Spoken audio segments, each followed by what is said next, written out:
And a Fox News alert now. We are getting exclusive new information and a new look at the most wanted Al-Qaeda terror leader captured by U.S. security forces. Abu Anas al-Libi is pictured there inside his car just outside of his house as he returned home from morning prayers. This was moments before our Delta forces swept in and captured him in Libya. He's believed to be the mastermind in the 1998 embassy bombings in Kenya and Tanzania that took the lives of 12 Americans. And right now he's being interrogated by the CIA, as we understand it, aboard a U.S. Navy ship. Chief Intelligence Correspondent Catherine Harris joins us now in Washington with more on this. So, Catherine, what are we learning about al-Libi and his connection to Al-Qaeda? Well, thank you, Martha, and good morning. According to U.S. officials and an unclassified intelligence report by the Library of Congress, al-Libi is the operative behind al-Qaeda's expanding network in Libya, and he is directly tied to al-Qaeda's senior leadership. This is that new, more recent picture of al-Libi, who was involved in strategic planning, which included establishing training camps in Libya and leveraging what al-Qaeda saw as the growing opportunity to build a network after the fall of the Libyan dictator Gaddafi.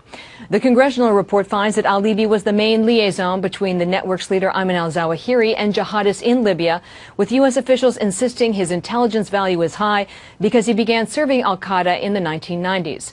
Separately, an internal report by the Kenya National Intelligence Service says Ikrima, the target of the Somali raid, was the lead planner of a plot in Kenya that was sanctioned by al-Qaeda's core leadership. Fox News asked the administration how al-Qaeda could be in decline when its longtime members are so involved in current operations. I think that you are grossly overgeneralizing and misrepresenting the administration's view on al-Qaeda.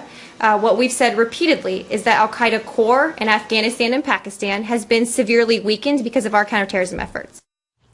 When you look at the map, what you find is that al-Qaeda operatives with long-standing ties to the core leadership in Pakistan are running operations in Libya, Egypt, Somalia, as well as Yemen, Martha. Yeah. I mean, it's amazing, these developments in Africa. So I understand that you also have some new information, Catherine, about the intelligence that led to the Somali raid. Well, that's right. Two intelligence sources tell Fox News that the raid is part of a long-term strategy and that it was in the planning stages prior to the Westgate Mall attack in Kenya. But after the terrorist assault by Al-Shabaab, which killed 67, the timeline was moved up in part based on new intelligence that was gathered by investigators after this attack. It was believed that some foreign fighters linked to Al-Shabaab at that Somali compound were preparing to leave the country. And while the Somali raid was intended to capture the target Ikrima, it did recover intelligence from the compound, and it was also described to Fox News as, quote, a good solid hit because it took out at least 2 senior foreign fighters for Al-Shabaab, Martha. Interesting. All right, Catherine, thank you very much. You're welcome.